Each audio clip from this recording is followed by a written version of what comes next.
आरोहण।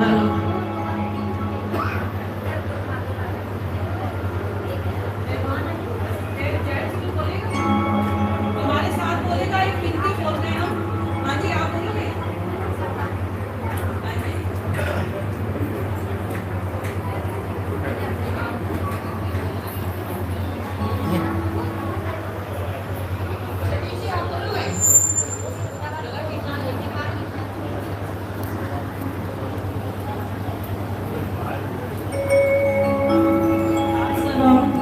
श्री चरणों में एक विनती बोलने जा रहे हैं। ये विनती स्कूल टाइम में सब बोलते हैं, तो आज सबको अपने स्कूल टाइम की याद आएगी। इतनी शक्ति हमें देना दाता, मन का विश्वास कमजोर होना। इतनी शक्ति हमें देना दाता, मन का विश्वास कमजोर होना। हम चले रास्ते पे हमसे भूल कर भी कोई भूल होना। इतनी शक्ति हमें देना दाता, का विश्वास कमजोर होना। हम चले एक रास्ते पे हमसे भूल कर भी कोई भूल होना। इतनी शक्ति हमें देना दाता, मन का विश्वास कमजोर होना। तूने अज्ञान के हो अंधेरे, तू हमें ज्ञान की रोशनी दे। तूने अज्ञान के हो अंधेरे, तू हमें ज्ञान की रोशनी दे। हर बुराई से बचते रहे हम, जितनी भी ले भली जिंदगी में। पैर होना किसी का किसी से, भावना मन में बदले की होना। चले रास्ते पे हमसे भूल कर भी कोई भूल होना। इतनी शक्ति हमें देना दाता, मन का विश्वास कमजोर होना।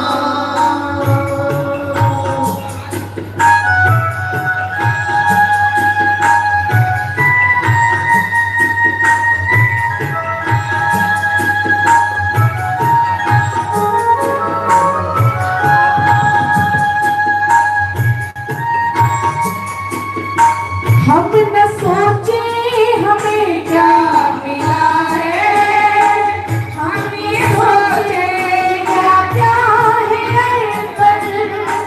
हम न सोचे हमें क्या मिला है, हम ये सोचे क्या है पर। फूल खुशियों के बाटे अपना बन जाए मधुबन। अपनी बहा के करके आवन हरि मन का पूर्णा। हम चले रास्ते पे हमसे भूल कर भी कोई भूल होना। इतनी शक्ति हमें देना दाता, मन का विश्वास कमजोर होना। चले एक रास्ते पे हमसे भूल कर भी कोई भूल होना।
की जय।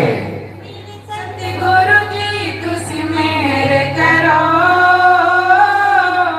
मैं दर तेरे ते आई हुइयां। सतगुरु जी तुसी मेहर करो,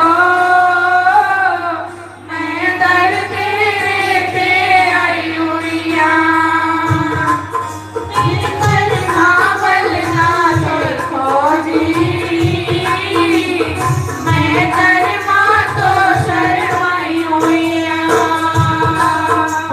सतगुरु मुझ पे मेहर करो,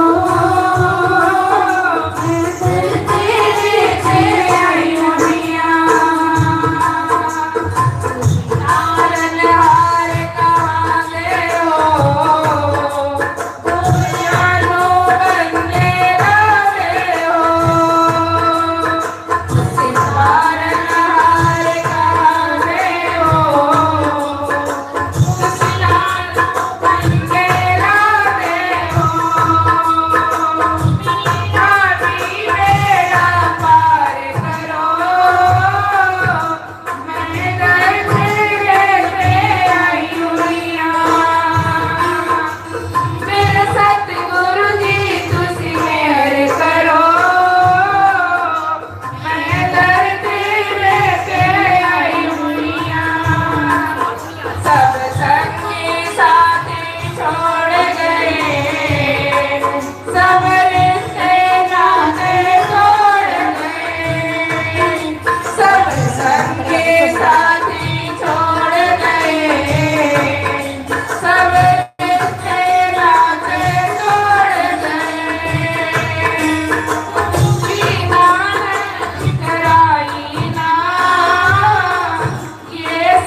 सतगुरु जी तुसी मेहर करो,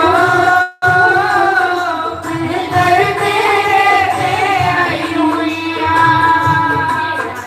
तेरे ते आ जागा, ओ असल खजाने पा जागा। तो दर तेरे ते आ जागा, ओ असल खजाने पा जागा। जी माली मोरी ना, मैंने आस लगाई हुइयां। सतगुरु जी तुसी मेहर करो, मैं दर तेरे ते आई हुइयां। महाराज की जय।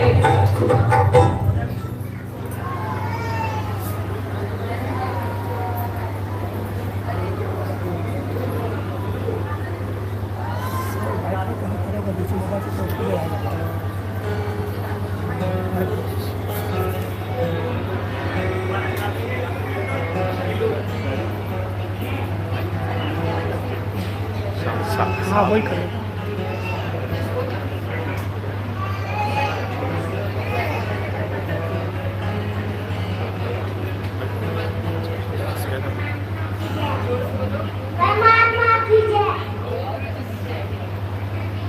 गुरु जी की जय।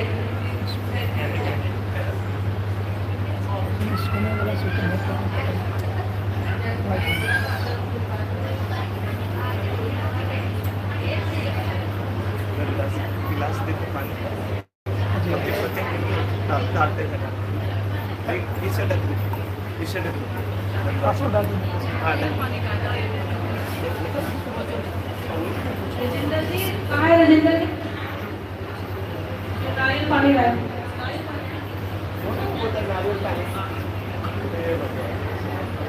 मैंने कहा था कि यहाँ रख दो।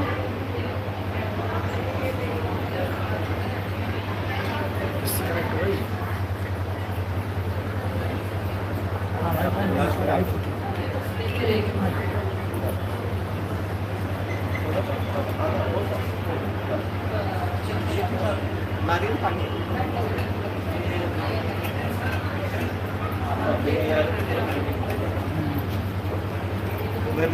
अब डालते हैं और इसको कटोरी से ढक देना गिलास को। अब चेक करना दे।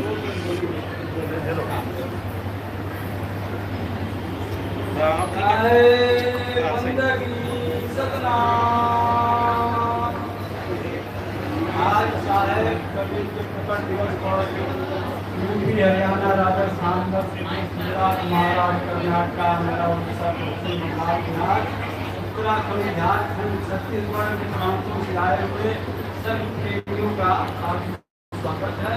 सबको हमारे सबसे सारे प्रणाम है।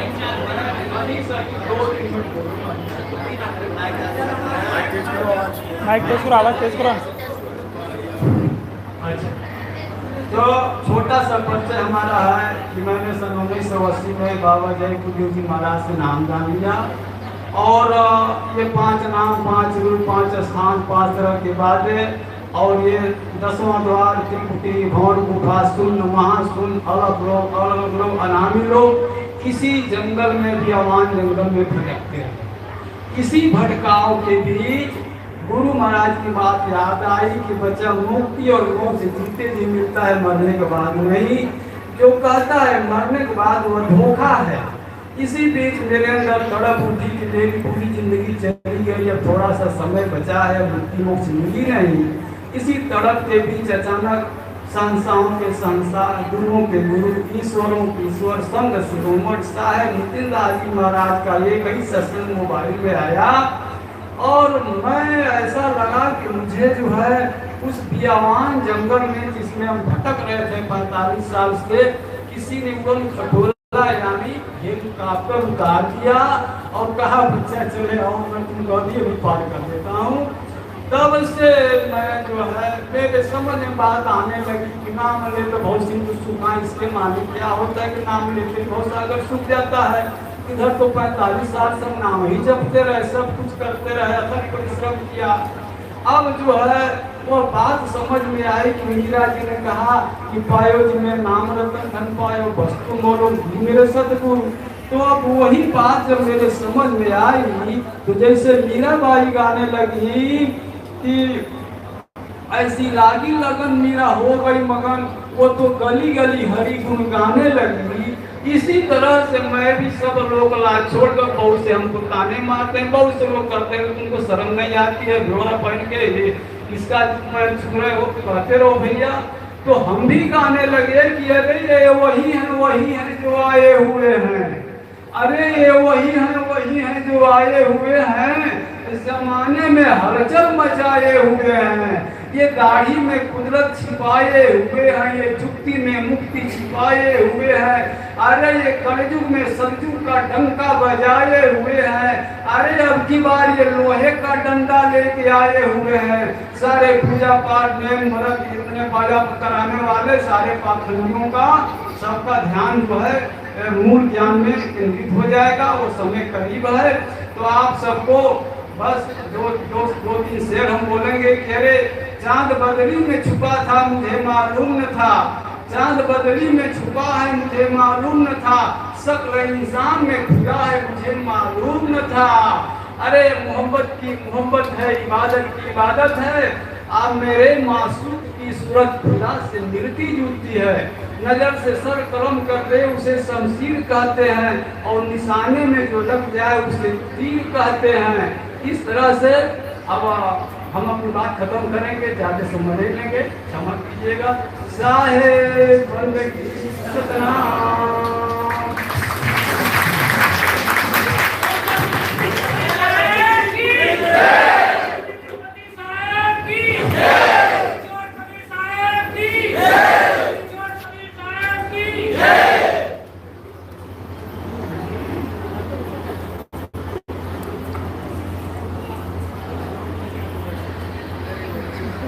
साहिब की सतनाम। तो आज सदगुरु बंदी छोड़ कबीर साहब के प्रकट दिवस पे पूरे देशवासियों को और आपको करोड़ों करोड़ों बधाइयां, और मालिक से अरदास करता हूं कि जिस लक्ष्य के लिए वो इस संसार में आते हैं वो लक्ष्य इस बार पूरा हो, मालिक के सब जीवों को वो आत्म ज्ञान मिले जिससे उनका कल्याण हो। बार बार कबीर साहब का आना सफल हो, क्योंकि काल का जाल बहुत विकराल है।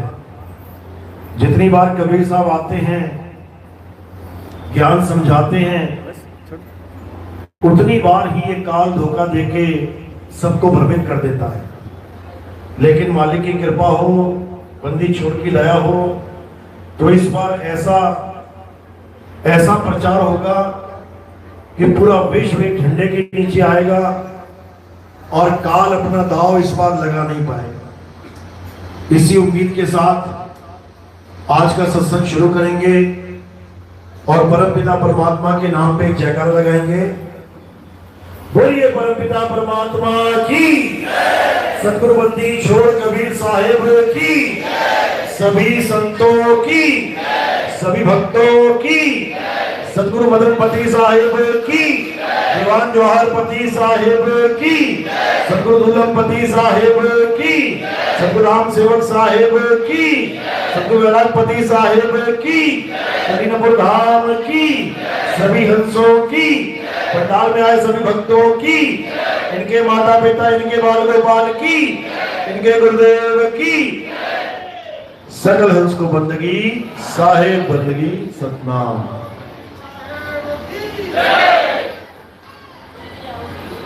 तो मालिक की अपार कृपा है जो ये ज्ञान अब पूरे विश्व में फैल रहा है और धीरे धीरे धीरे हर जीव के अंदर जितना भी अज्ञान भरा है उसको साफ करके उसको निर्मल ज्ञान तक पहुंचने में मदद कर रहा है।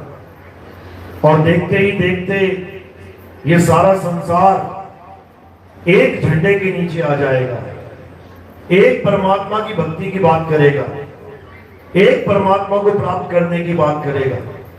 और आने वाले समय में जितने भी युद्ध हो रहे हैं धर्म के नाम पे, भगवान के नाम पे, हिंदू मुस्लिम सिख ईसाई के नाम पे, ये सब खत्म हो जाएंगे और जीव एक दूसरे से प्रेम करेंगे। ऐसा मैं नहीं कह रहा हूं, ऐसा हमारे सदग्रंथों में पहले से ही दर्ज है।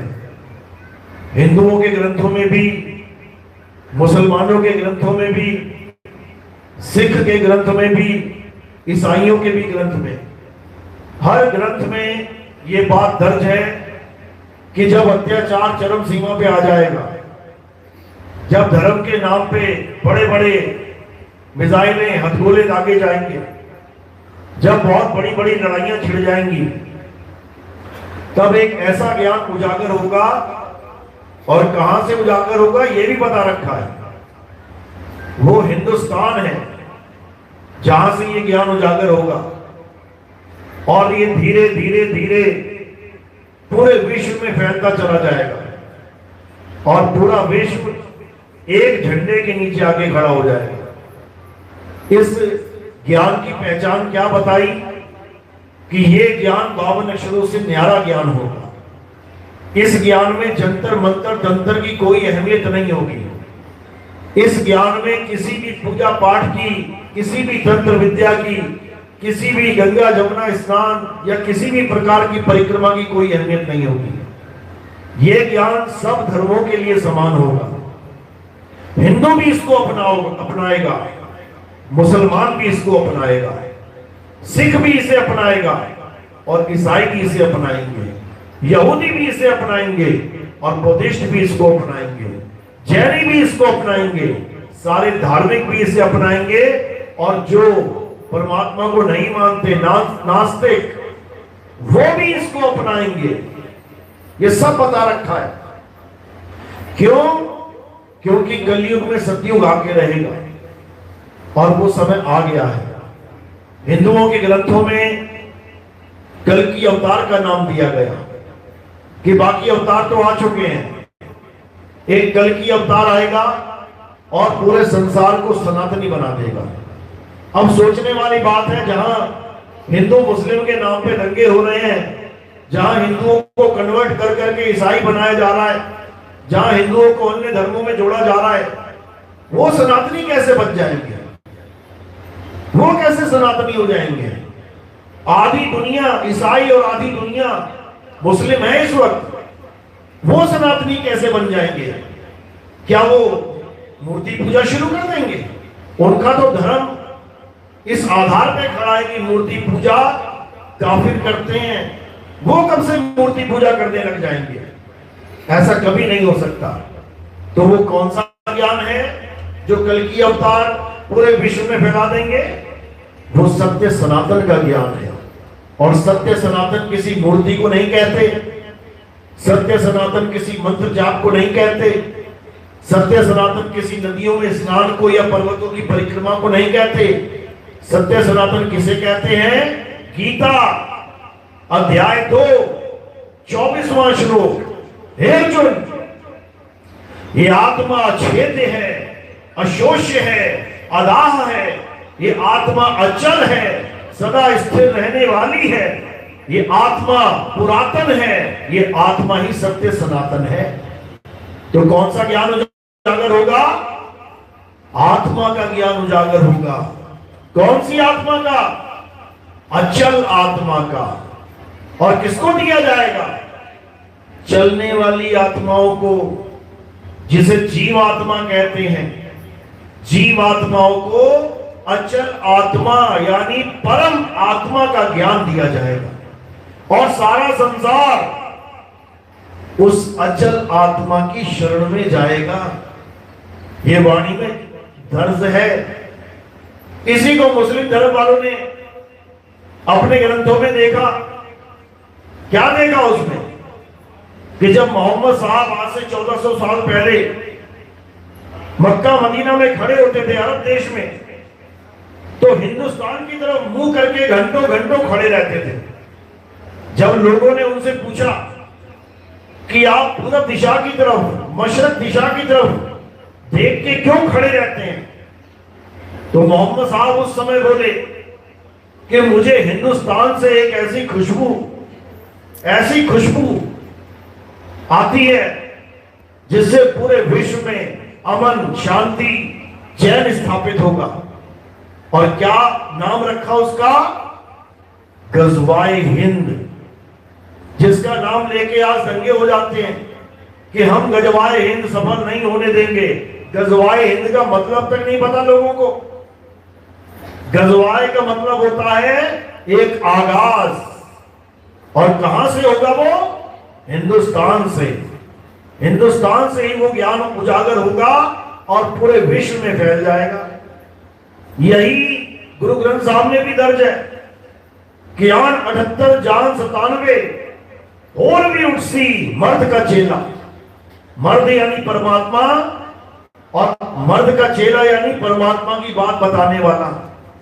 कहते हैं हिंदुस्तान में ही एक मर्द का चेला यानी परमात्मा का ज्ञान समझाने वाला उजागर होगा और पूरे संसार को एक कर देगा।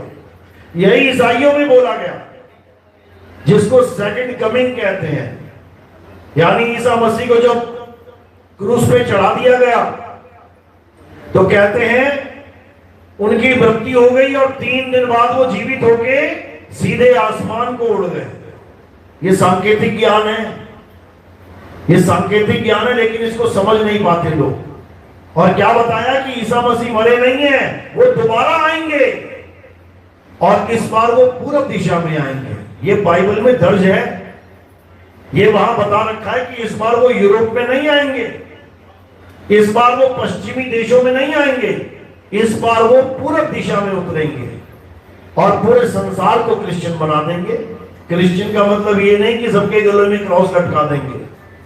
क्रिश्चियन का मतलब है आत्मा का ज्ञान समझा देंगे, क्योंकि परमेश्वर और कोई नहीं, अचल आत्मा ही है। अचल आत्मा ही परमेश्वर है। यही यहूदियों में समझाया गया कि इलियास नाम का एक संत जो उस जमाने में यहोवा का ज्ञान देता था। यहोवा यानी यहोवा, मैं वो हूं जो मैं हूं, यानी तत्व ज्ञान देता था। जो यहोवा के यानी कि तत्व के बारे में समझाता था। कहते हैं वो मरा नहीं, वो जिंदा है और वापस आएगा। ये क्यों बोला? क्योंकि संत कभी मरते ही नहीं है, वो आते और जाते हैं ज्ञान समझाने के लिए। तो यहूदियों में भी आज भी प्रचलन में है कि हमारा वो संत आएगा और पूरे संसार को यहोवा का पुजारी बना देगा।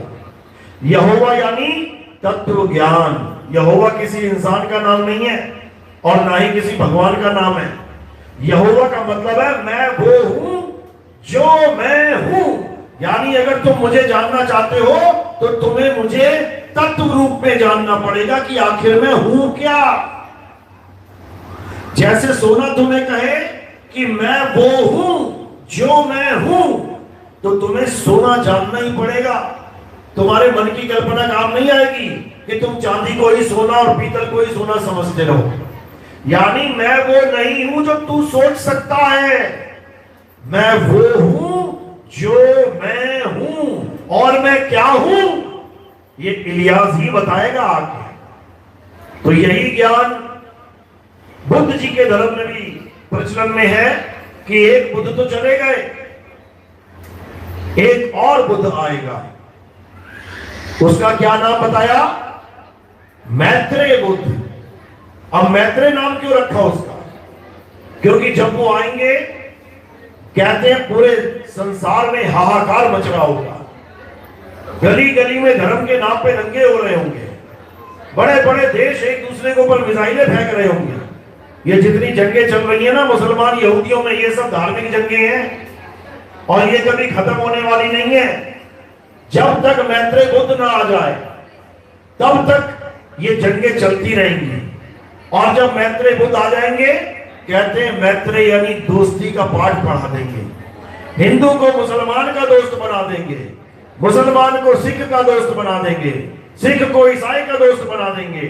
यानी सारे संसार को तत्व ज्ञान देके ये बैर विरोध खत्म करवा देंगे। परमात्मा का यथार्थ ज्ञान देके उसका भेद समझा देंगे। और परमात्मा कहां है इस मूल भेद को समझा के सबको एक झंडे के नीचे ले आएंगे।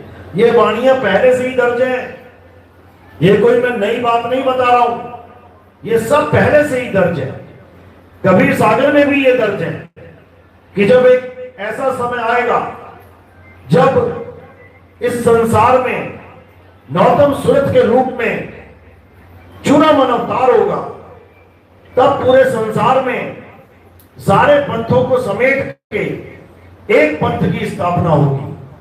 काल यानी मन के द्वारा बनाई गई 12 साधना, इसको मेटा जाएगा और एक सत्य साधना का उजागर किया जाएगा। यही कबीर साहब 600 साल पहले बता के गए। क्या कहते हैं? 12 पंथ काल फुरमाना और भूले जीव न जाए ठिकाना, 13वें पंथ हम ही चले आए और सब पंथ मेट के एक पंथ चलाए। यानी कि ये मनमुखी साधनाओं को मेट दिया जाएगा और एक आत्म साधना को उजागर कर दिया जाएगा। फिर हिंदू भी आत्मा का ध्यान करेगा, मुसलमान भी आत्मा का ध्यान करेगा, सिख भी आत्मा का ध्यान करेगा, ईसाई भी आत्मा का ध्यान करेगा। सब आत्मज्ञानी हो जाएंगे, संसार से सारा झगड़ा खत्म हो जाएगा। ये होके रहेगा, इसको कोई रोक नहीं सकता। तो यही ज्ञान पूरे विश्व में जब फैलेगा तो कलयुग में सतयुग आ जाएगा। कलयुग में सतयुग का मतलब ये नहीं है जैसे कई पंथ बताते हैं आपको 7 दिन का कोर्स बताते हैं करो, उसके बाद कलयुग में सतयुग कैसे आएगा बता देते हैं कि तुम सब मर जाओगे और फिर तुम देवी देवताओं के रूप में पैदा हो जाओगे। ऐसे नहीं आता कलयुग में सतयुग। फिर तो कलयुग खत्म ही हो गया, सतयुग आ गया। जबकि बोला गया कलयुग में सतयुग आएगा, कलयुग के बाद सतयुग नहीं, कलयुग में सतयुग आएगा। यानी कलयुग कहने का मतलब जब सबसे ज्यादा अत्याचार, सबसे ज्यादा पाप, सबसे ज्यादा पाखंड चरम पे होगा, तब एक ऐसा ज्ञान आ जाएगा कि लोगों को एक सत्य की दिशा, एक सही दिशा मिल जाएगी। तो कलयुग में ही वो दिशा मिल जाएगी। और जो जो आत्म साधना में लीन होता जाएगा, उसके लिए कलयुग में सतयुग आ गया। वो सतयुग में जीने लग जाएगा, वो सत्य की साधना करने लग जाएगा, उसे सत्य का अनुभव होने लग जाएगा। वो जीव कलयुग में ही सतयुग में आ जाएगा, ये समझाया गया। लेकिन काल भी कोई कम नहीं है, बहुत शातिर है। इसने भी नाना प्रकार के पत्थों को उजागर किया हुआ है, नाना प्रकार की भक्तियों को, नाना प्रकार के पूजा पाठ आडंबरों को इसने उजागर किया हुआ है। अब क्या करना है? अब इस मनमुखी ज्ञान को समझ लेना है कि आखिर मन की दौड़ कहां तक है, ये मन कहां तक जाता है, बस इसको समझना है। क्योंकि परमात्मा मनोतीत है, मन के पार है, इंद्रियतीत है, इंद्रियों के पार है, कायातीत है, काया से पार है, मायातीत है, माया से पार है। लेकिन क्या है? वो एक भेदी गुरु ही समझा सकता है। लेकिन ये जितना भी तामझाम मन में, तन में, तुम्हारे जहन में, इस माया के संसार में जो भी तुम्हें दिख रहा है, यही काल का जाल है। कहते गो गोचर जहां लग मन जाई और तहां लग माया जानो भाई। जहां तक तुम देख सकते हो अपनी निगाह से, जहां भी, ये सब माया का ही खेल है। इसी माया में सारे लिप्त हैं, इसी माया में परमात्मा को ढूंढा जा रहा है, इसी माया में हर जीव दौड़ लगा रहा है। लेकिन परमात्मा कहां है? माया से परे, काया से परे, मन से परे। लेकिन उसका भेद ना होने के कारण इसी माया में गोते खा रहा है। तो साहिब क्या समझा रहे हैं कि काल काल सब कोई कहे और काल न छीने कोई, जितनी मन की कल्पना, ये काल कहावत सोए। तुम्हारे मन में जितनी भी कल्पना आ सकती है, जितनी भी A to Z, यही काल का जाल है। तुम केवल परमात्मा की कल्पना नहीं कर सकते, तुम केवल उस अचल आत्मा के स्वरूप की कल्पना नहीं कर सकते, बाकी सब कर सकते हो तुम।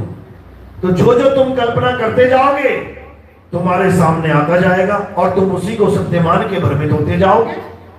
लेकिन जो असली ज्ञान है वो कल्पना से परे का ज्ञान है, वो यथार्थ तत्व ज्ञान है, वो जैसा है वैसा ज्ञान है, उसमें कोई बदलाव नहीं है, वो कभी बदलता नहीं है, वो कभी आता जाता नहीं है, वो जैसा है वो वैसा है। इसी को परम तत्व कहते हैं। तो गीता में भी यही समझाया गया कि हे अर्जुन, ये जितना भी जड़ पदार्थ है ये सब माया है, ये पांच तत्व माया है और ये जीव अमर है। अमर होता हुआ भी ये अपने आप को जान नहीं पा रहा और इसी माया में लिप्त है। यानी अगर ये पांच तत्वों में से किसी भी एक तत्व की पूजा कर रहा है तो ये माया की ही पूजा कर रहा है। अगर ये जल को भगवान मान बैठा है तो माया को ही मान बैठा है। अगर ये अग्नि को भगवान मान बैठा है तो ये माया का ही पुजारी है। अगर ये वायु को भगवान मान बैठा है तो ये माया के ही बंधन में है। अगर ये आसमान और धरती को भगवान मान बैठा है तो ये पांच तत्व रूपी माया को ही भगवान मान रहा है। जबकि असली भगवान कौन है? परम पिता, परम आत्मा, यानी एक ऐसी आत्मा जो हम सब जीवात्माओं से परे है। इसीलिए उसका नाम रखा है परम आत्मा। और हम सब क्या हैं? जीव आत्मा। हमें जीव क्यों बोला गया? क्योंकि हम इस काया में फंसे हैं। ये जीवात्मा कहां फंसी है? काया में फंसी है। जितनी काया यहां बैठी है, जितने शरीर यहां बैठे हैं, उतनी ही जीवात्माएं हैं और इनकी गिनती अनंत बताई है। कौन गिनेगा? एक एक सांस में करोड़ों जीव खप जाते हैं। ये जैन मुनि देखे ना, मुंह पे कपड़ा बांध के चलते हैं। क्यों चलते हैं? क्योंकि ये सांस में भी जीवों की हत्या का विरोध करते हैं कि मेरे सांसों के द्वारा भी किसी जीव की हत्या ना हो, यानी उसे शरीर ना छोड़ना पड़े।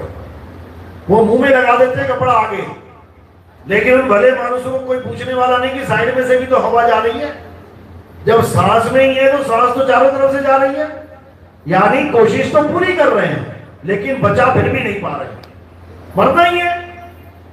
तो ये जीवात्मा इसलिए कहला रहा है क्योंकि काया के अंदर है, लेकिन परमात्मा परम इसलिए कहला रहा है क्योंकि काया के अंदर नहीं है। आज जितने भी पंथ चल रहे हैं 90% पंथ और उनके गुरु यही समझा रहे हैं कि तुम्हारा परमात्मा तुम्हारी काया के अंदर है, शरीर के अंदर परमात्मा का वास है। कोई कहता है नाभि में ध्यान लगा ले, वहां परमात्मा मिल जाएगा। कोई कहता है श्वासों में ध्यान लगा ले, उसमें परमात्मा मिल जाएगा। कोई कहता है त्रिकुटी में ध्यान लगा ले, वहां परमात्मा मिल जाएगा। कोई कहता है आंख बंद करके ध्यान में बैठ जा, वही प्रकाश में परमात्मा मिल जाएगा। ये सब अज्ञान है। परमात्मा काया में है ही नहीं, परमात्मा काया से परे है। काया में कौन है?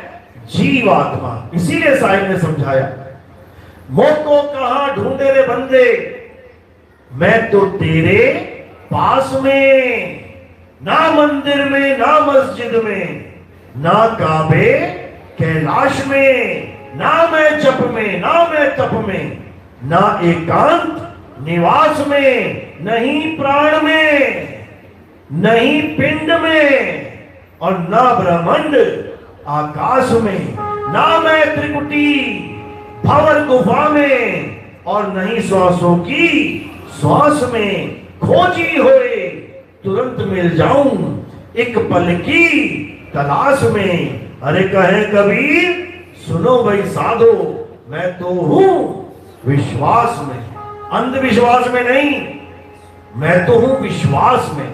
यानी पहले परख कि मेरा गुरु मुझे क्या समझा रहा है, मेरा गुरु मुझे किस चीज का भेद बता रहा है, काया के अंदर वाले आत्मा का या काया से बाहर वाली आत्मा का।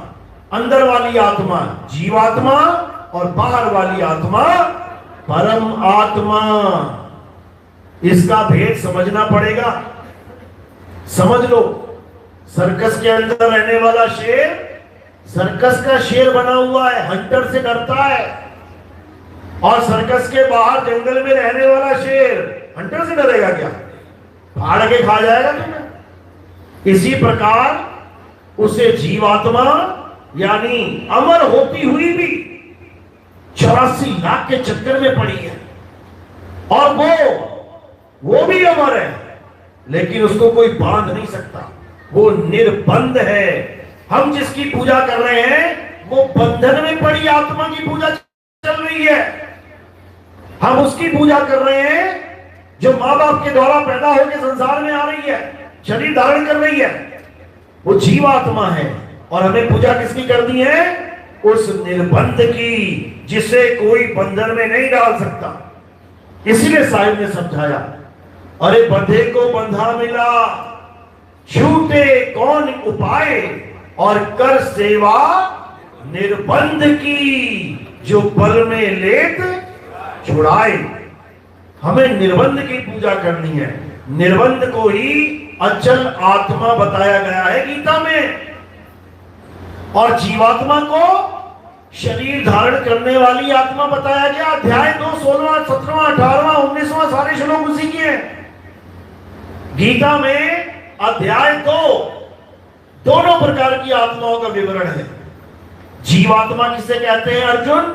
जो शरीर धारण करती है, ये पंच भौतिक शरीर को धारण करती है और इसको समय आने पे उतार देती है, फिर किसी मां के गर्भ में जाके नया शरीर धारण करती है, फिर एक दिन मृत्यु के समय शरीर छोड़ के आगे बढ़ जाती है। इस आत्मा को जीवात्मा कहते हैं। ये मालिक का अंश है, ईश्वर अंश जीव अविनाशी। ये अंश है जीव और अविनाशी भी है, लेकिन मालिक नहीं है। मालिक के बारे में क्या बताया? अध्याय 2 24वां श्लोक। हे अर्जुन, आत्मा अछेत्य है, अचल है, अचल, यानी वो चलती नहीं है। ऐसा नहीं है कि आज वो परमात्मा सतलोक में बैठा है और कल को वो मां के गर्भ में से निकल के आ रहा है। फिर तो चलने वाला परमात्मा हो गया, आने जाने वाला परमात्मा हो गया। कबीर साहब इसका खंडन करते हैं और क्या कहते हैं, आवे न जावे, जन्मे नहीं मरे, सो निज पीर हमारा हो। मैं उस परमात्मा को नहीं मानता जो इस दुनिया में आता है और फिर चला जाता है। हम नहीं मानते उसे परमात्मा। जो भी आता है और जाता है वो जीव है, जीवन धारण करके आया है कुछ सालों के लिए और एक दिन शरीर छोड़ के चला जाएगा।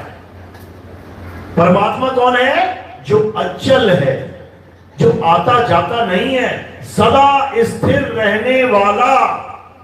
और अगर हल्का सा भी हिल गया तो फिर कहां रहा सदा स्थिर रहने वाला? फिर तो गीता झूठी पड़ जाएगी। इसलिए सब संतों ने उस अचल आत्मा का ही भेद समझाया है, लेकिन अज्ञानता में जो भेद बताने आया था लोगों ने उसे ही परमात्मा बना दिया। ईसा मसीह आए भेद बताने, उन्हें ही परमात्मा बना दिया। ईसा मसीह परमात्मा है। बाबा नानक आए भेद बताने, लोगों ने बाबा नानक को ही परमात्मा बोल दिया। कबीर साहब आए भेद बताने, लोगों ने कबीर साहब को परमात्मा बता दिया, जबकि वो नौतम सूरत हैं, आ रहे हैं जा रहे हैं। समझो, कबीर साहब जो तुम्हें दिख रहे हैं वो अलग चीज है और जिसका भेद बता रहे हैं वो अलग चीज है। कबीर साहब सतलोक से चल के आ रहे हैं, सत्यलोक से चल के आए। काटन यम जंजीर, वो चल के आ रहे हैं और महिमा किसकी गा रहे हैं? आवे ना जावे, जन्मे नहीं मरे, हो गए ना तो। लेकिन तब तक जब तक तुम उनको एक मनुष्य रूप में देख रहे हो, जब यही वहां जाके समा जाएंगे फिर क्या कहते हैं? अरे अब तो जाए चढ़े सिंहासन और मिले है सारंग पानी, राम कबीरा एक भरे हैं, कोई न सके पहचानी। ये अलग भेद है, ये अलग भेद है। ये तब समझ में आएगा जब तुम्हारे जीवन में सद्गुरु आएगा। ये तब समझ में आएगा जब तुम उस अवस्था को प्राप्त करोगे, तब तुम जान पाओगे कि साहिब की लीला क्या होती है। लेकिन कोई कहे कि कबीर साहब ही परमात्मा है, ये दाढ़ी मूछे टोपी, ये 2 हाथ 2 पैर 2 आंख कान नाक बाल काल, तो ऐसा परमात्मा नहीं है। अरे रूप न रेख न रंग, प्रभु 3 गुणों से भिन्न, और तिस ही बुझाए नानका, जित होवे प्रसन्न। यानी वो परमात्मा का कोई रूप नहीं है, कोई रेख नहीं है और कोई रंग नहीं है। वो रूप रंग से न्यारा साधो, ऐसा गुरु हमारा। वो शब्द गुरु की महिमा है, उसी शब्द गुरु की महिमा कबीर साहब गाते हैं, उसी का भेद समझाने के लिए आते हैं। लेकिन फिर भी गुरु धारण करते हैं जीवों को जगाने के लिए, कि कल को कोई ये ना पूछे तुम्हारा गुरु कौन है और वो कहे मैं निगुरा हूं। वो कहेंगे तुम हमें तो चेला बना रहे हो, तुम्हारा कोई गुरु नहीं है। इसलिए जग की मर्यादा के कारण कबीर साहब ने एक ब्राह्मण को जो पत्थर पूजा करता था उसको गुरु बनाया। क्या नाम था उनका? रामानंद जी महाराज। बिल्कुल सिद्धांत अलग है। रामानंद जी पत्थर की पूजा करते हैं गुरु जी, और चेला मूर्ति पूजा का खंडन करता है। पाथर पूजे हरि मिले तो मैं पूजूं पहाड़, और वासरी ये चाकी भरी जो पीस खाए संसार। दोनों का मत अलग है, लेकिन फिर भी गुरु धारण किया। क्यों? जग मर्यादा कारणे। साहिब कहते हैं जग मर्यादा कारणे। अरे गुरु किया रामानंद, और शब्द हमारा गुरु है सदा हमारे। इस शब्द की महिमा गाई कबीर साहब ने, इस शब्द का भेद समझाया कबीर साहब ने। लेकिन ये अज्ञानी जीव उन्हीं को परमात्मा बोल के उन्हीं की फोटो की, उन्हीं के कैलेंडर की, उन्हीं की मूर्तियों की पूजा करने लगा। अरे मूर्ति पूजा ही करनी थी तो ब्रह्मा विष्णु महेश जी क्या पूरे थे मूर्ति पूजा करने के लिए? जो इन कबीर पंथियों ने उनकी मूर्तियां हटा के कबीर साहब की मूर्ति लगा के पूजा करना शुरू कर दिया, जबकि कबीर साहब पत्थर पूजा के, मूर्ति पूजा के घोर विरोधी थे। वो आत्म पूजा की बात करते थे कि अपनी आत्मा को जान, और गीता भी यही समझाती है। हे अर्जुन, अध्याय 3 17वां श्लोक, हे अर्जुन, जो अपनी आत्मा में रमण करते हैं, जो अपनी आत्मा में तृप्त हैं, जो अपनी आत्मा में संतुष्ट हैं, उनके लिए कोई धार्मिक कर्म कर्तव्य लागू ही नहीं होता।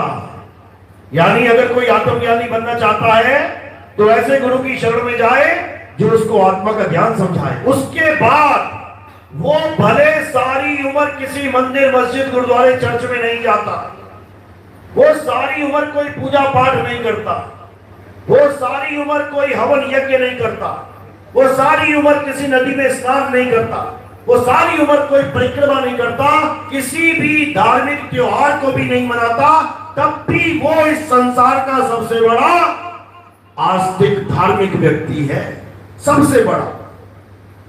क्योंकि उसके पास वो भेद आ गया है जिससे उसे केवल तैयारियां ही नहीं करनी है सारी उम्र कि मैं नाम जपता हूं ताकि परमात्मा कभी न कभी मिल जाए, कि मैं पूजा करता हूं कि मरने के बाद स्वर्ग चला जाऊं, मैं परिक्रमा करता हूं, मैं यात्राएं करता हूं कि मुझे पुण्य मिल जाए। ये खेल खत्म। फिर उसे वो भेद मिल जाता है जहां पर परमात्मा 101% विराजमान है, जहां ढूंढने पे उसे परम पिता परमात्मा मिलेगा, और बिना किसी पूजा पाठ, बिना किसी हवन यज्ञ, बिना किसी नाम जाप के कोई धार्मिक कर्म कर्तव्य लागू ही नहीं होता। लागू क्या किया जाता है? कानून सब पे लागू होता है, और जो कानून से हटके चलता है वो दोषी होता है। तो अध्याय 3 14 15 16 ये सारे श्लोक इसी कानून को बता दें कि क्या क्या करना चाहिए। देवी देवताओं की पूजा करो, हवन करो, यज्ञ करो, बचा हुआ प्रसाद अन्न ग्रहण करो। जो ये नहीं करते वो पापी हैं। किंतु लेकिन हे अर्जुन, जो अपनी आत्मा में रमण करते हैं, जो अपनी आत्मा में तृप्त हैं, जो अपनी आत्मा में संतुष्ट हैं, उनके लिए कोई धार्मिक कर्म कर्तव्य लागू ही नहीं होता। बस इसी को समझना है। आखिर ऐसा क्यों कहा गया? क्योंकि कृष्ण जी चाहते हैं कि अब आप एक कदम और आगे बढ़ जाओ। अध्याय 3 16 श्लोक तक ये पवित्र ज्ञान है। यानी कुछ नहीं आता तो कम से कम यही कर लो। आत्मा के बारे में ABCD नहीं पता, बूढ़ा होके मरने वाला हो गया बाबा, लेकिन आत्मा को आज तक नहीं जान पाया, तो क्या करे?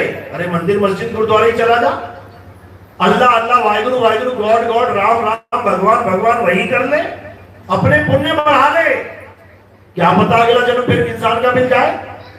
लंगर लगा, हवन कर, यज्ञ कर, कुछ ना कुछ तो कर, ताकि तू पवित्र आत्मा तो बना रहे। इसीलिए इसे पवित्र ज्ञान कहते हैं। लेकिन केवल इतने से बात बनने वाली नहीं है। इसके आगे एक और ज्ञान है जिसे मूल ज्ञान कहते हैं, आत्म ज्ञान कहते हैं।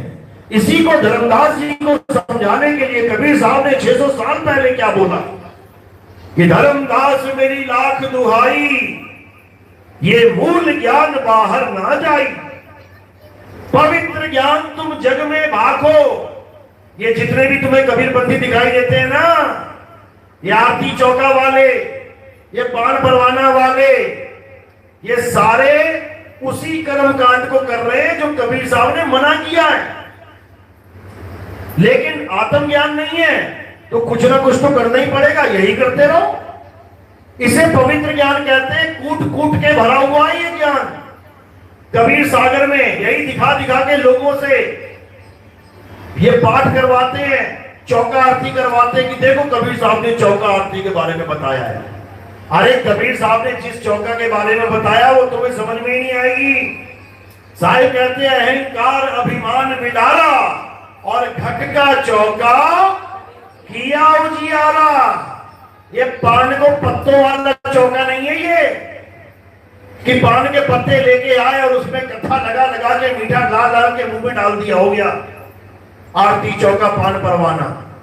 कहते हैं एक पान है जगत का जो हाथों हाथ बिकाए और एक पान सतगुरु का जो सत्य लोक ले जाए।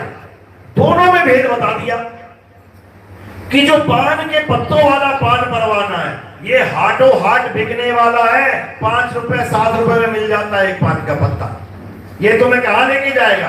ये यहीं रह जाएगा धरती पे ही, क्योंकि धरती का पान है ये। और जो असली अमृत पान है वो कुछ और है, वो सार शब्द रूपी अमृत पान है। अगर उसका पान कर लिया तो कहते हैं एक पान सतगुरु का जो सत्य लोक ले जाए। तो उसी को समझना है, उसी को जानना है।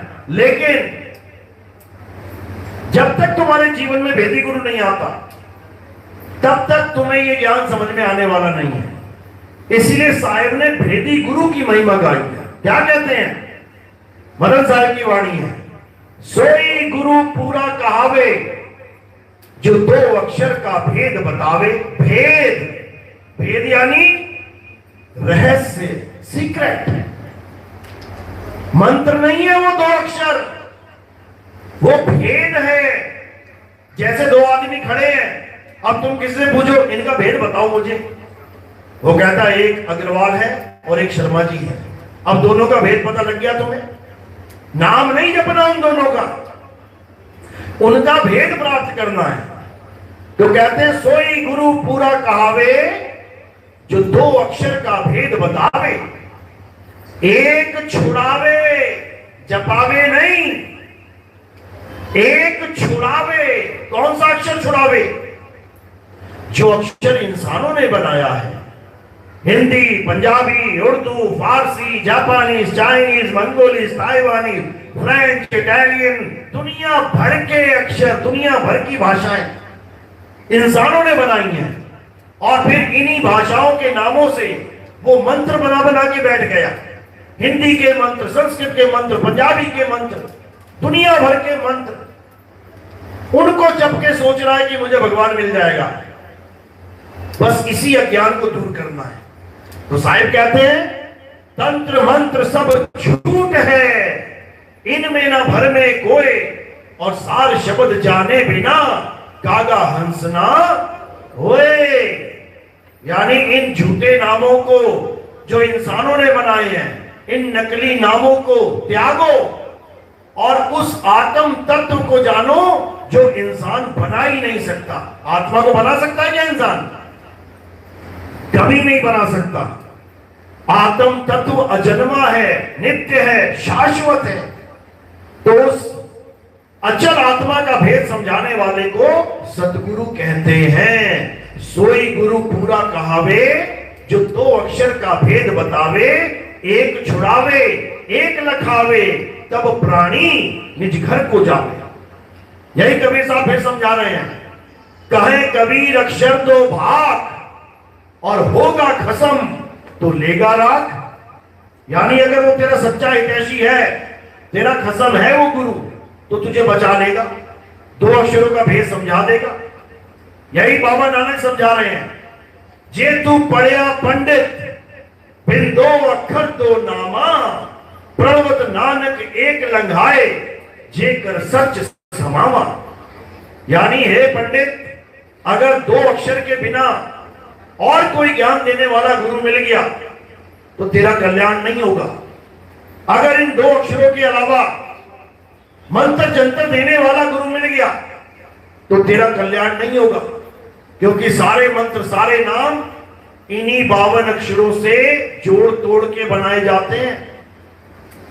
का मा ल कमल, का ल म कलम, 3 अक्षर हैं।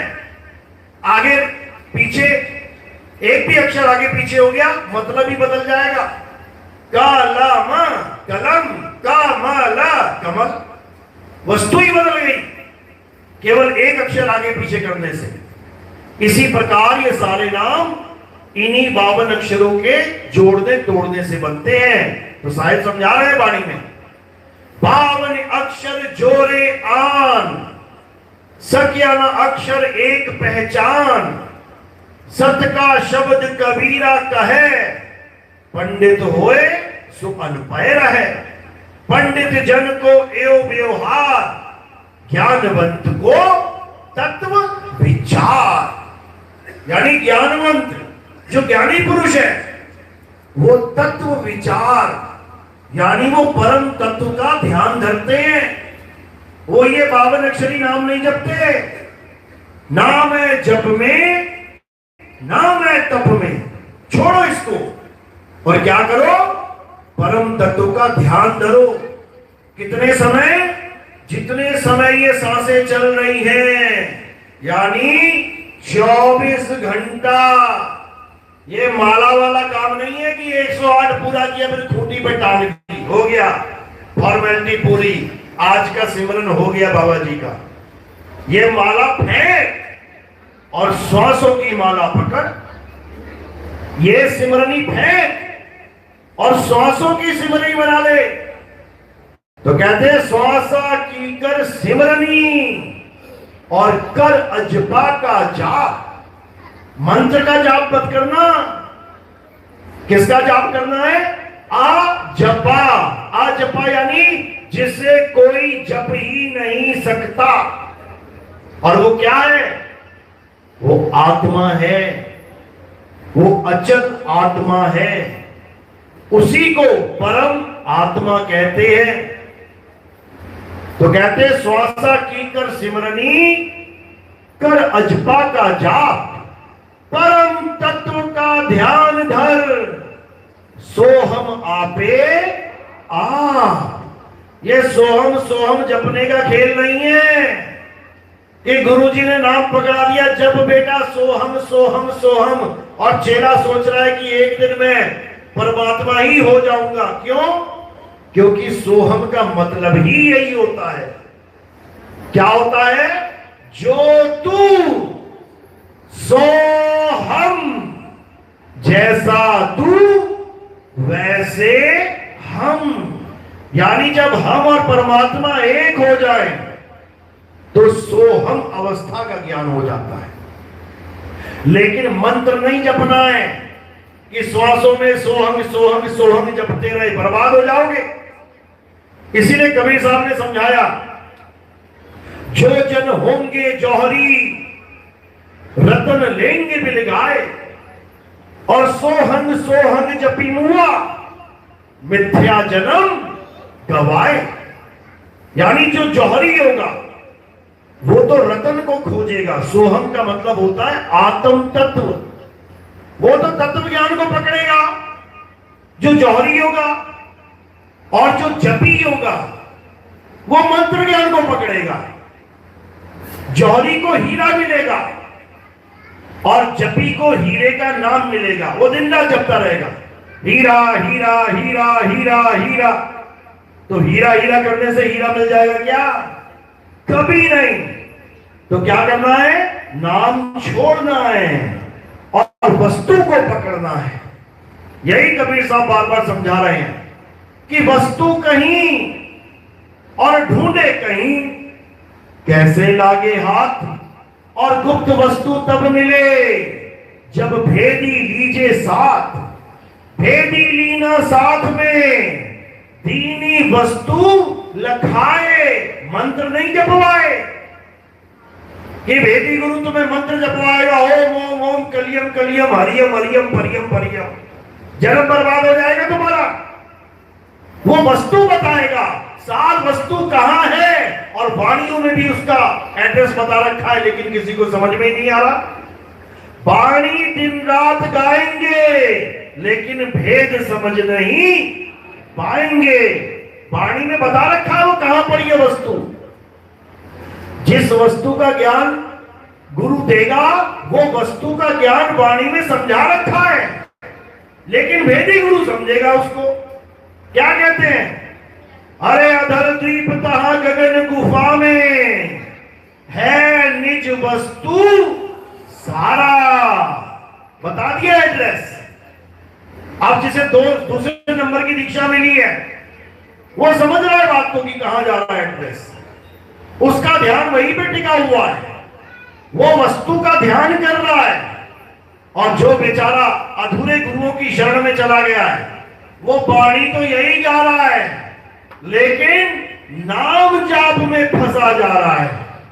उसको सार वस्तु की जगह सार नाम रूपी 52 अक्षर पकड़ा दिए कि ओम सोहम ये सतनाम है, ओम सोहम सत्य कबीर ये सार नाम है। फिर कहते हैं ओम सोहम सत्य कबीरा ये सार शब्द है। अरे बर्बाद कर दिया इन लोगों ने तुम्हें। अगर इनको पहली लाइन ही समझ में आ जाती कबीर सागर की, क्या कहते हैं? सत्य नाम है सार, बूझो संत विवेक करी, उतरो भव जल पार। सतगुरु का उपदेश यही, उसका उपदेश ही यही है कि सत्य नाम सार है। सत्य नाम को खोजो और तुम्हारा जन्म सफल हो जाएगा। लेकिन अधूरे गुरुओं ने सतनाम के बाद एक सार नाम भी फिट कर रखा है, सार नाम के बाद सार शब्द भी फिट कर रखा है। उनके नकली सतनाम से किसी की मुक्ति होती ही नहीं है, उनको फिर सार नाम सार शब्द भी देना पड़ रहा है, जबकि ये घोर अज्ञान है। कबीर साहब कहते हैं सत्य नाम को सिमर के तर गए पतित अनेक। यहां ये नहीं लिखा कि सतनाम के बाद सार नाम को सिमर के कि सार शब्द को सिमर के, सत्य नाम को सिमर के। सत्य नाम का मतलब होता है परमात्मा का सच्चा नाम। आप बताओ, परमात्मा का सच्चा नाम भी अधूरा कर दिया इन लोगों ने।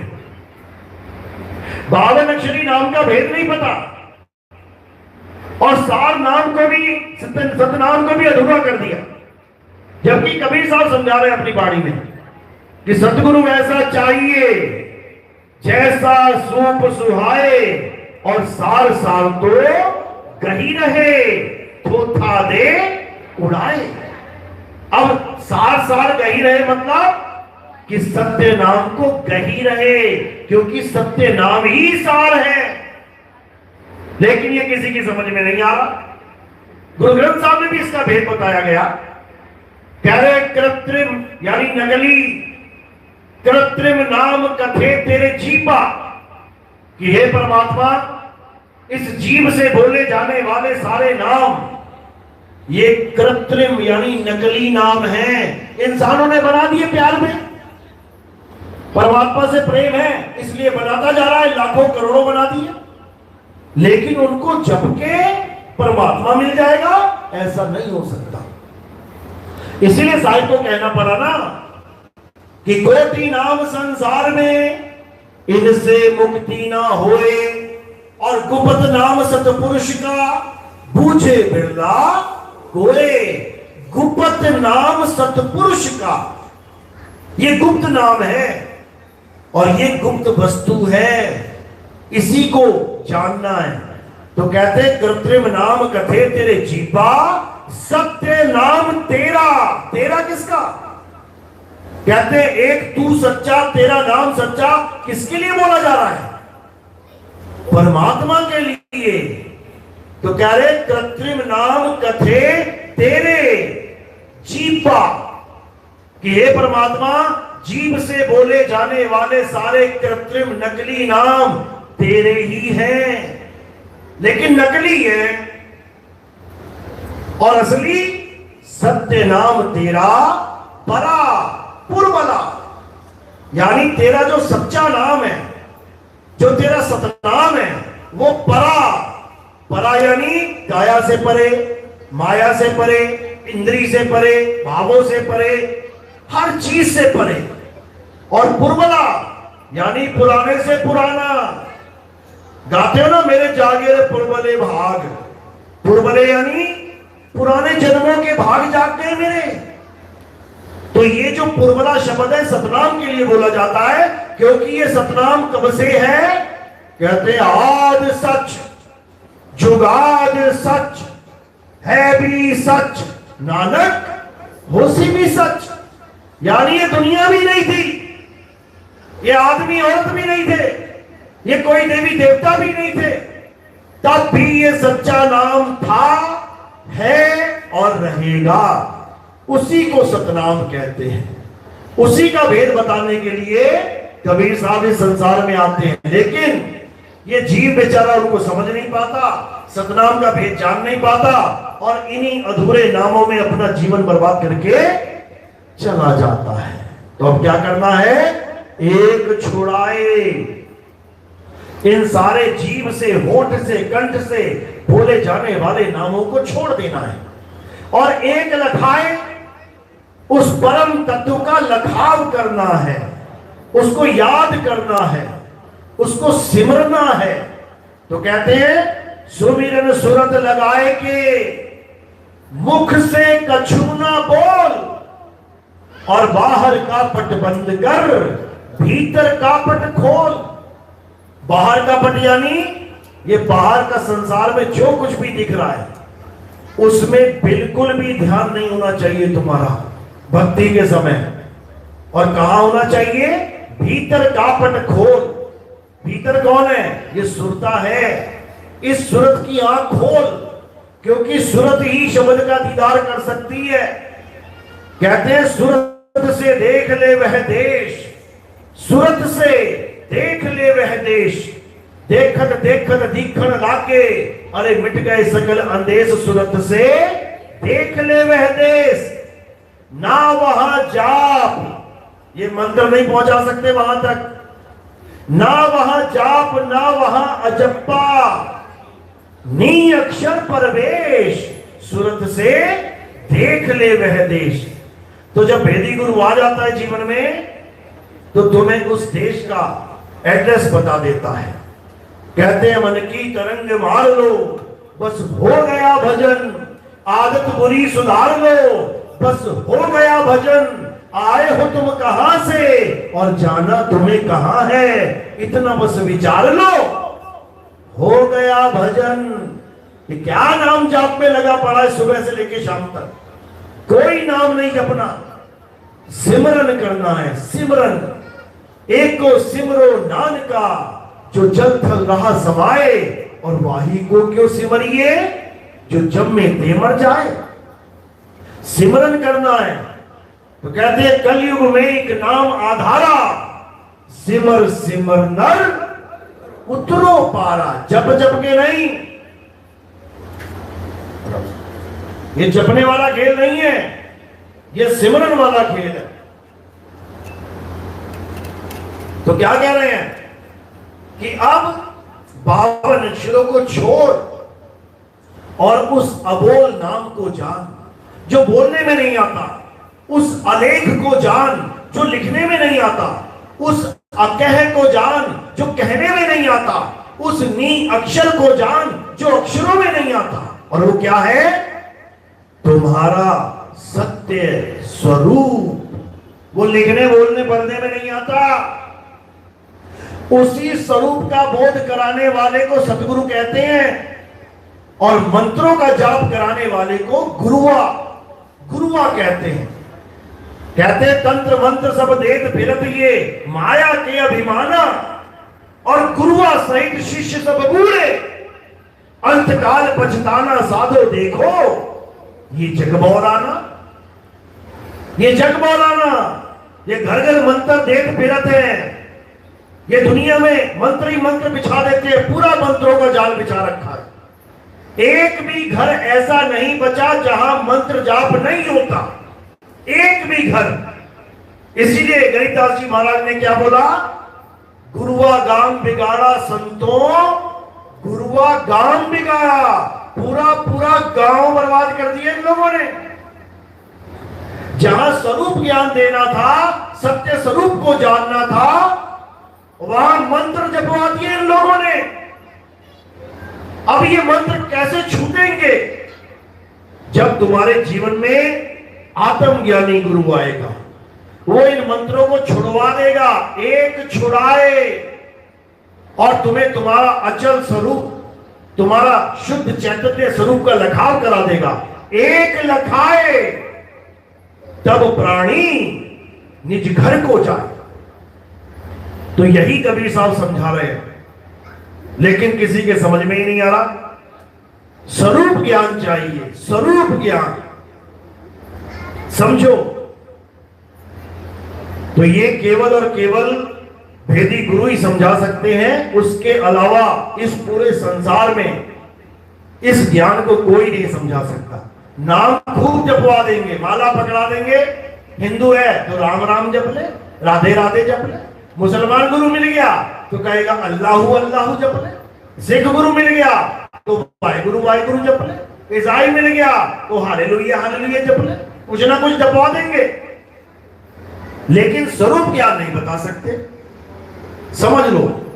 तो कहते हैं गुरुआ तो घर घर फिरे, कौड़ी केर 50, और अपने रूप की खबर नहीं, शिष्य करण की आस। आस लगा के बैठते कि सारा संसार मुझसे नाम ले ले। और क्या दे रहे हैं नाम दीक्षा में? मंत्र, मंत्र जपवा रहे हैं। और कबीर साहब मंत्रों के घोर घोर विरोधी हैं, बिल्कुल घोर विरोधी हैं।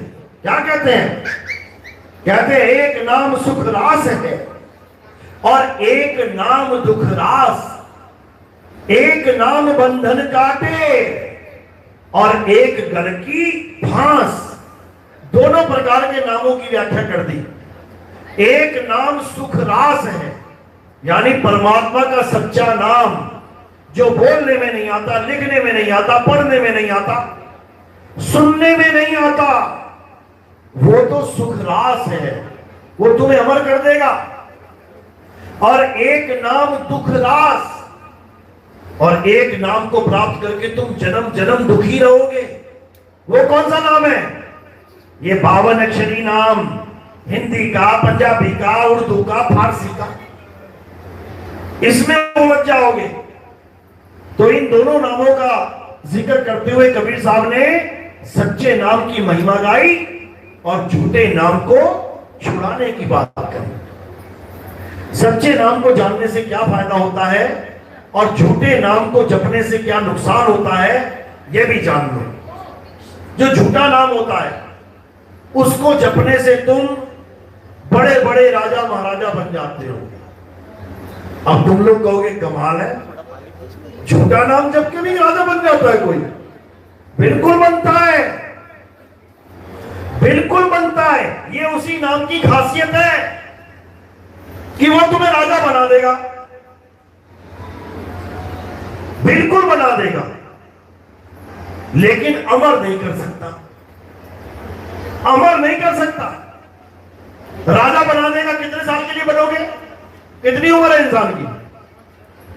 50, 60, 100, इतनी उम्र है। भक्ति करी कई कई साल, कहते हैं हजारों साल भक्तियां करी लोगों ने, उसके बाद राजा बन के दुनिया में आ गए। थोड़े सालों बाद मर गए, भक्ति खत्म, पैसा हजम। नकली नामों को जप के मुक्ति नहीं मिलती, नकली नामों को जप के दुनियावी वस्तु मिलती है। इसीलिए बोला गया तपोराज राजो नरकम। जो तपस्या करते हैं, नाम जपते हैं, उनको क्या मिलता है? राज मिलता है, राजा बन जाते हैं वो। और जब राजा बन गए तो क्या करेंगे? भोग विलास में आ जाएंगे, लोगों पे अत्याचार करेंगे, अपनी जमीनें बढ़ाने के चक्कर में युद्ध करेंगे। अब युद्ध करेंगे तो क्या होगा? कत्लेआम होगा, हजारों सैनिक मारे जाएंगे, औरतें विधवा हो जाएंगी, बच्चे अनाथ हो जाएंगे। ये सारा पाप किसको लगेगा? इंद्र भगवान को, उसी राजा को। यानी अपनी मौत का सामान भी खुद ही लेके घूम रहा है। इसीलिए बोला तपोराज राजो नरकम, यानी तपस्या करने से राजा बनते हैं, जप तप करने से राजा बनते हैं, और राजा बनने के बाद नरकों को जाते हैं। तो जप और तप कहां लेके जा रहा है हमें? नरक में। इसीलिए कबीर साहब कह रहे हैं नाम है जप में और नाम है तप में, यानी तुम्हारे जीवन से जप और तप ही खत्म कर देंगे तो देंगे क्या? आत्म ज्ञान। यह है नुकसान नकली नाम जपने का, राजा बन जाओगे। जो तुम गुरु लोग से मांगते हो ना, गुरु जी पैसा आ जाए, धत्याचल पड़े, ऐसा हो जाए वैसा हो जाए, तुम केवल नाम जपना शुरू कर दो, अगले जन्म में तुम्हें पाकिस्तान का राजा बना दिया जाएगा। लेकिन फांसी भी वही हो जाती है भाई साहब। तो क्या कहते हैं, ये नाम हो गए नकली।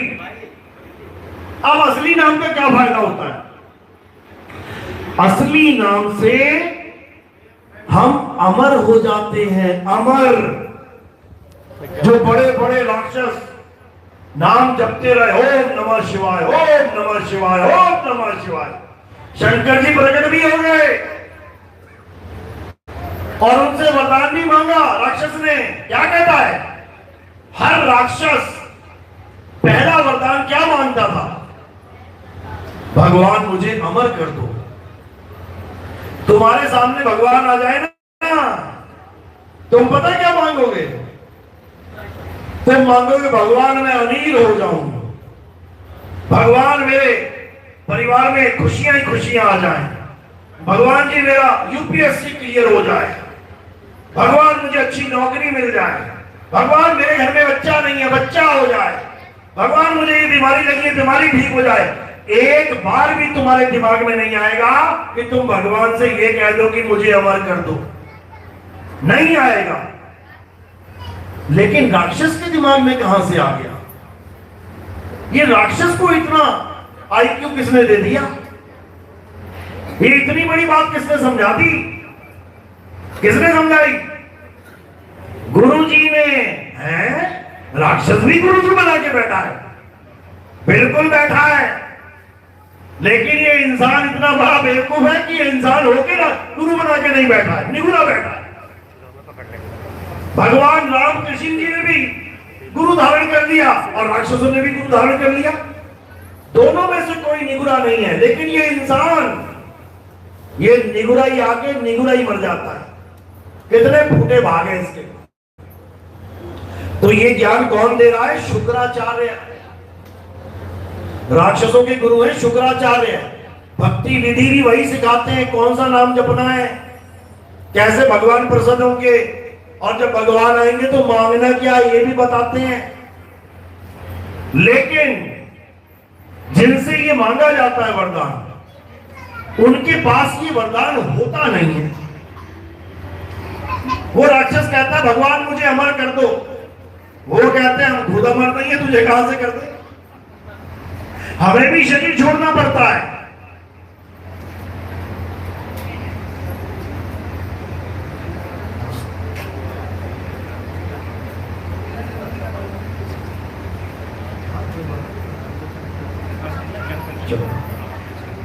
तो क्या करना है?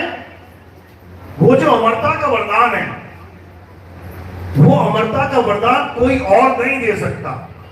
वो केवल एक ही शख्स दे सकता है जिसने अपनी वाणियों में हजारों बार इसका जिक्र कर रखा है, लेकिन कोई समझ नहीं पाता। ये अमरता का वरदान केवल और केवल बंदी छोड़ सतगुरु कबीर साहब दे सकते हैं। क्या कहते हैं? अमर करूं सतलोक पठाऊं और ताते बंदी छोड़ कहाऊं। वो कहते हैं मैं तुम्हें अमर कर दूंगा। अमर करने का मतलब ये नहीं कि तुम्हारी काया की मौत नहीं होगी, काया तो पक्का मरेगी, 101% मरेगी, लेकिन तुम नहीं मरोगे। कैसे? क्योंकि वो तुम्हें आत्मा का ध्यान करना सिखा देगा। अभी तुम्हारा ध्यान कहां है? काया में, इसीलिए तुम अपने आप को काया मान के बैठे हो। अब कोई तुम्हारी काया को कष्ट दे, तुम्हें लगता है मुझे कष्ट दे रहा है। कोई तुम्हारी काया को मारे, तुम्हें लगता है मुझे मार रहा है। कोई तुम्हारी काया को दर्द दे रहा है, तुम्हें लग रहा है कि मुझे दर्द हो रहा है, जबकि ये काया का खेल चल रहा है। जब तुम्हारा ध्यान आत्मा में लगेगा और उसके बाद काया की मृत्यु होगी, तो तुम ये समझ जाओगे कि मैं काया नहीं आत्मा हूं। और जब तुम्हें यह ज्ञान हो जाएगा कि मैं एक आत्मा हूं, अनुभव ज्ञान, तब ये मौत नाम का जो अक्षर है, जो शब्द है, ये तुम्हारे जीवन की डिक्शनरी से निकल जाएगा। अब तुम नहीं मर सकते, अब तुम आत्मा ही हो गए, अब तुम परम तत्व ही हो गए। अब केवल शरीर का नाश होगा और तुम अपने अस्तित्व में स्थित हो जाओगे। इसी को गीता में स्थित प्रज्ञ बोला गया। हे अर्जुन, जो सुख और दुख दोनों से ऊपर उठ के, यानी जो इस काया के अहंकार से ऊपर उठ के अपनी आत्मा में रमण करते हैं, अपनी आत्मा में स्थित हो जाते हैं, उन्हें स्थित प्रज्ञ कहा जाता है। बस इसी को समझना है। लेकिन और भी कई पंथ हैं जो तुम्हें आत्मा आत्मा आत्मा का तो ज्ञान बता देंगे, लेकिन आत्मा की साधना नहीं बता पाएंगे। वो तुम्हें बताएंगे कि तुम एक जीवात्मा हो, अमर हो, अविनाशी हो, लेकिन तुम्हें तुम्हारा स्वरूप ना बता के किसी और की पूजा करवा देंगे। कोई राम जी की पूजा करवा देगा, कोई शंकर जी की पूजा करवा देगा, कोई शिव बाबा की पूजा करवा देगा, कोई ईसा मसीह का तन पुजवा देगा, कोई किसी और की पूजा करवा देगा, लेकिन कोई ये नहीं बताएगा कि तुम जीवात्मा अपने अचल स्वरूप को प्राप्त हो जाओ। फिर किसी की पूजा करने की जरूरत ही नहीं है। फिर तुम अपने आप में अपने परम पिता परमात्मा को पालोगे। इसीलिए कबीर साहब ने समझाया, ज्यों तिल माही तेल है और ज्यों चकमक में आग, तेरा साईं तुझ में है, जाग सके तो जाग। तेरा साईं तुझ में है, यानी तेरे सत्य स्वरूप में ही तेरा साईं छुपा हुआ है। तेरा सत्य स्वरूप ही साईं है और साईं ही तेरा स्वरूप है, दोनों एक ही हो। इसीलिए वाणी में बोलते हैं कबीर साहब कि सत्य स्वरूपी नाम साहिब का, सो निज नाम हमारा। सेम कंडीशन हमारे साथ भी है। यहां दुनिया में अपने तरह तरह के नाम रख के बैठ गए हैं और अपने असली नाम निज नाम को भूले बैठे हैं। तीन गुणों के नामों को पकड़ लिया है और सत्य नाम को, निज नाम को भूले बैठे हैं। इसीलिए समझा रहे हैं कबीर साहब, तीन गुणों की भक्ति में भूल पड़ा संसार और कहे कबीर निज नाम बिन कैसे लागे पार। तो अब निज नाम को जानना है, अब सतनाम को जानना है। मेरी बात समझ में आ रही है? किस किस की आ रही है? आप खड़ा करो जरा। बहुत बढ़िया। क्योंकि जब तक ज्ञान समझा नहीं तब तक आप इस पे चल नहीं सकते। आदि नाम हम भाग सुनाया और मूर्ख जीव समझ नहीं पाया। आदि नाम भाग के सुनाने का मतलब ये नहीं कि वो भाग के यानी बोल के बताया जाता है, कोई मंत्र है। आदि नाम भाग के समझाने का मतलब है जो बोला नहीं जा सकता उसके बारे में बोल बोल के बताना, जो अकह है उसको कह कह के समझाना। अकह नाम वे कहा न जाई, अकह नाम गुरु कह कह समझाई। 1 घंटा हो गया कह कह के समझा रहा हूं उस अकह नाम के बारे में, लेकिन मूर्ख जीव इसको नहीं समझ सकते। चलो तो आज का सत्संग नहीं समाप्त करते हैं और अब आरती का समय है। आरती कैसे करते हैं बताइए आपको? थोड़े से फूल उठाने हैं जितने आपकी 2 उंगलियों में आ जाए। कहां रखने हैं? मेरे सिर के ऊपर। सिर के ऊपर क्यों रखने हैं? क्योंकि पैर के अंगूठे से लेकर सिर की चोटी तक ये सब नाशवान काया है और हमने आरती किसकी करनी है? अविनाशी आत्मा की। क्योंकि हमारे यहां संतों को काया नहीं माना जाता, भक्तों को भी काया नहीं माना जाता। भगत भी आत्मा है और संत भी आत्मा है। भगत जीवात्मा है और संत अचल आत्मा है। तो क्या कहते हैं?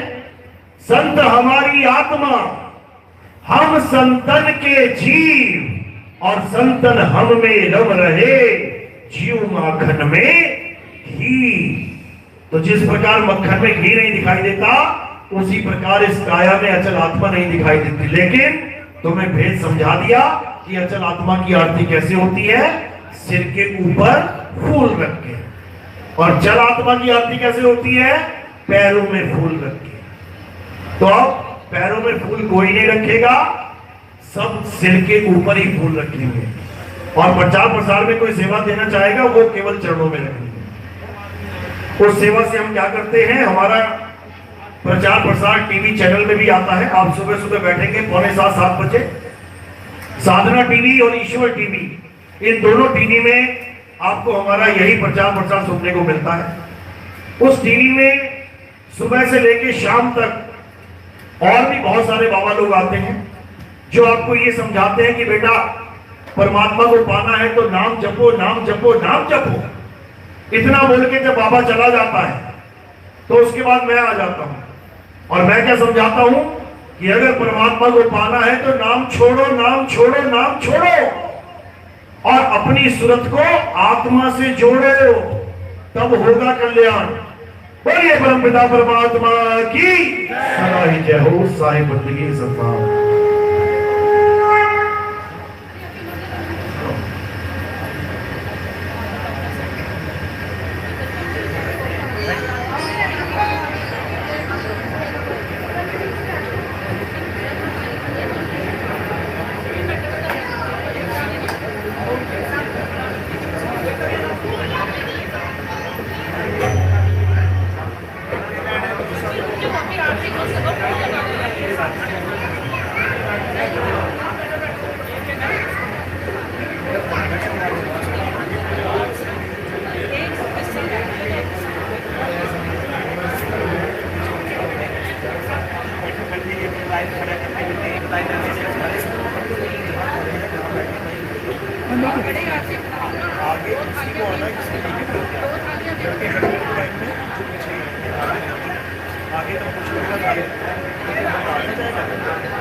साहिब बंदी सतनाम। अभी आरती होगी, जहां पे आप खड़े हो, बैठे हो, वहीं पे खड़े हो जाना है, हिलना नहीं, आगे नहीं आना है। ये पूरा जो खाली जगह है, ये खाली ही रहनी चाहिए, बार बार नहीं बताना पड़ना चाहिए। आधे इधर हो जाना, आधे इधर हो जाना, क्योंकि आप ही लोग आरती करके पीछे जाओगे, फिर अटकते जाओगे एक दूसरे से। ये पूरा गैप रखो बीच में, एक एक करके इधर से आएंगे, एक इधर से आएंगे, एक लेडीज एक जेंट्स, बस, और पीछे चले जाएंगे आरती करके। जहां बैठे हो वहीं खड़े हो जाओ, और इस साइड को जोड़ रखना, इधर को जोड़ मत रखना, इस साइड को रहना।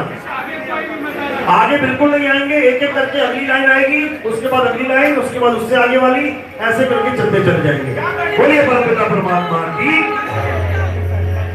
थाली में आपने क्या करना है,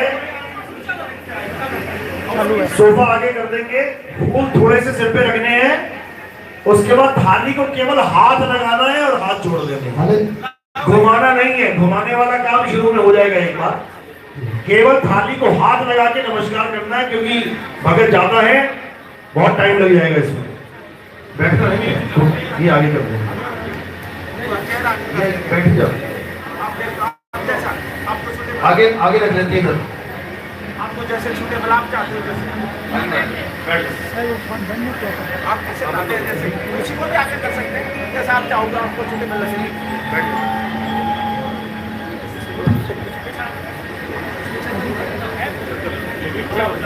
किसी को कर देते हैं, कुर्सी कोई कर देते हैं ना भाई, कुर्सी में भाई पीछे हो जाओ,